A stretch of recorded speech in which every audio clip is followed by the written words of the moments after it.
company's been cooking the books. We're coming after you. This is where they're coming after us, and they rehearsed and they perfected, and like the chances that they would win were like so tiny. He got cuffed and taken from the UK. They took the buckle off. They're like, "You're a free man," and Mike's like, "Oh yeah." And what do I keep saying, people? If you want to see the future, if you want to survive, stay high. Yeah.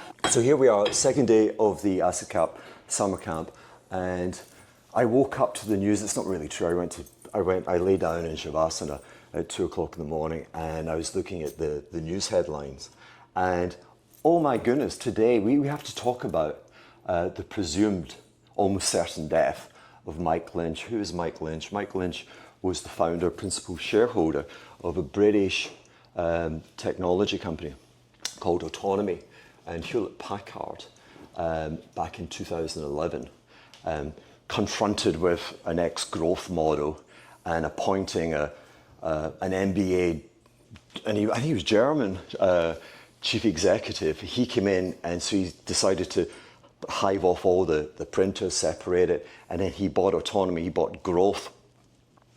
And Autonomy was a stock, it was the best performing stock in the UK for 20 years. Now, I did UK equities, and to this day I couldn't tell you what Autonomy did.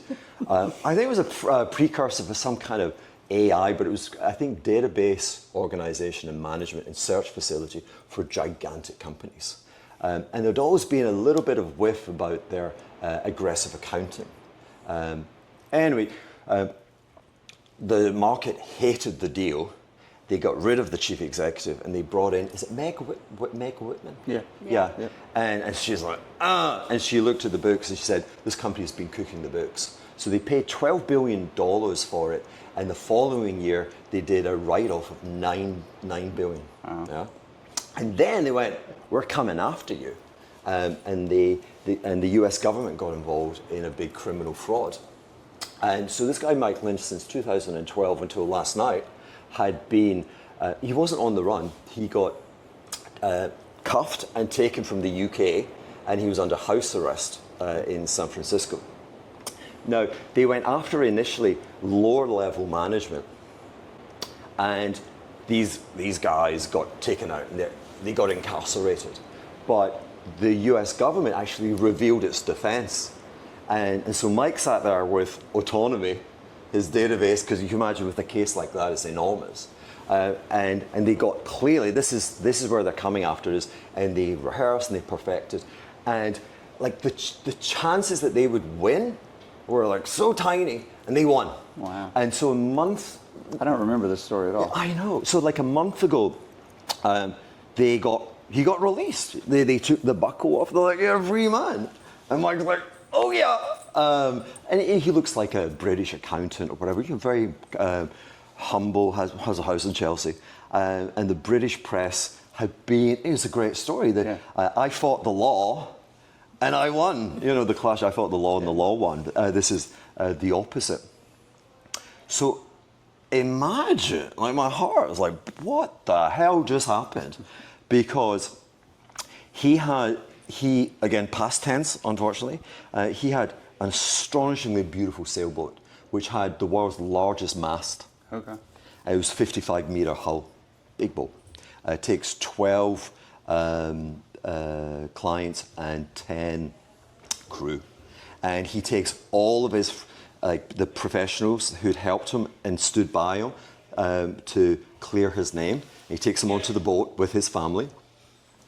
And they had a jolly evening, and they retire to the luxury cabins and they go to sleep, okay? And off the coast of Sicily, a freakish tornado comes out of nowhere, takes the boat. All the passengers that were in the cab, the thing went down immediately. Oh, it sank. And they didn't get out. It's gone. Wow. I haven't heard of this stuff. The Italian divers went down this morning, 55 meters. They can't get in because of the debris floating, but it's intact. The crew who were on, and they were on the deck, they survived. Wow. Yeah. Now, so that's a wild story, right? Yeah. At the same time, Mike's number two and he was charged with Mike. Yeah, they were both prosecuted together, and he was found. He was cleared. So yesterday, he's getting back into condition. He's getting fit. He's running. He's jogging. You know where this is going. He's jogging. Why do people jog beside roads? It's like really, really stupid. I mean, why do you jog? Jog's not good for you. Jogging's not good for you. But anyway, this is really not good because a car hits him and he's dead. Oh my Is that God. crazy? The two principal characters are now dead. Okay. Well, missing, they say. Well, Mike's Is missing. Missing, technically speaking. Will we ever find Mike's? So first of all, it's a great tragedy, and Mike lost his daughter. His daughter was with him. 18-year-old. She just graduated from school, and she was heading off to. She was on the boat with him. She was on the boat, and the mother was on the boat, and she survived. But Oh, wow. the kid and Mike have gone, and then they had the chief executive of Hiscox, which is a large insurance company in London. He's gone. His wife's gone. The head of Morgan Stanley London, he's gone. Right, but it's like, is that just some weird cosmic karma? But the two guys on the same day. Yeah. I mean, it's not the U.S. government. I mean, it sounds like putain retribution. It's like someone coming in saying, I'm taking you guys out. You cannot win. Yeah. It's insane. And a tragedy. I can't. I lived in San Francisco for 20 years, and I don't even remember this story at all. I did UK equities, and I couldn't tell you what Autonomy wow. was. You know? That's crazy. But when I worked at Bailey Gifford, we bought it at the IPO, and we were the biggest shareholders. And it was just an astonishing company. And so, were any other boats in the area like? Well, you know, I mean, this is mid-August. This is like, you know. No, but did any other boats go down or anything in this big storm? Just this one. Just this one. And I'm boat? not even sure they actually have it was so sudden and it was like a flash tornado that I'm not even sure it's on the map. It's just the captain's like, this thing came from nowhere. And everyone's like, what the hell? But I think was it 454 feet, the mast? Wow.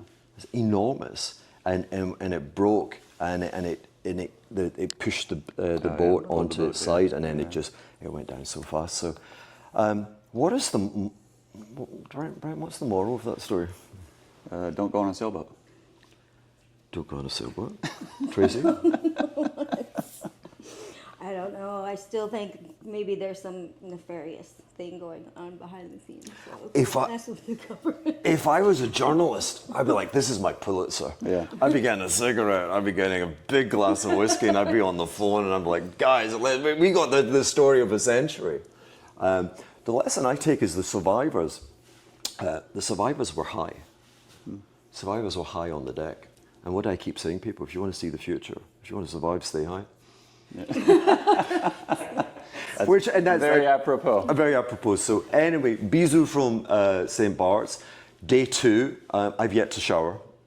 I'm always late. I'm going to shower now. And hopefully we'll be giving you updates. And remember, 2025, St Barts, Ask the Cap, with the team, with the dream team. Still waiting for Jesus, Jeff Snyder. What can I say about Jeff? We miss him. We miss him. We miss Jeff. I can also, so think of the situation. My email doesn't really work. I find emails very like 2000. I've moved on. I use WhatsApp. If you're American, you don't use WhatsApp. If you're on Twitter, you don't use Instagram. But we're still, you know, we're talking. Hi. So Jeff doesn't read his emails. I don't receive my emails. Jeff doesn't have voice message. What else doesn't he have? In Twitter, you can't send him a DM. He only picks up the phone when he recognizes Josh. I was going to say, Josh is the only guy that can find this guy. Yeah. This guy. And so the other night, I was like, Josh, call him. And of course, and I've called him repeatedly, nothing. Josh calls him. And Jesus is like, hey, Josh. I'm like, what the? It's the asset capitalist. Where are you? So we're going to have him on video link tomorrow because we want to hear his thesis about. I think short term he's calling for rates to go higher. I mean, Jesus is getting funky. Yeah. We got to hear that one. So tune in, folks. Thank you very much. I'm going to go and shower.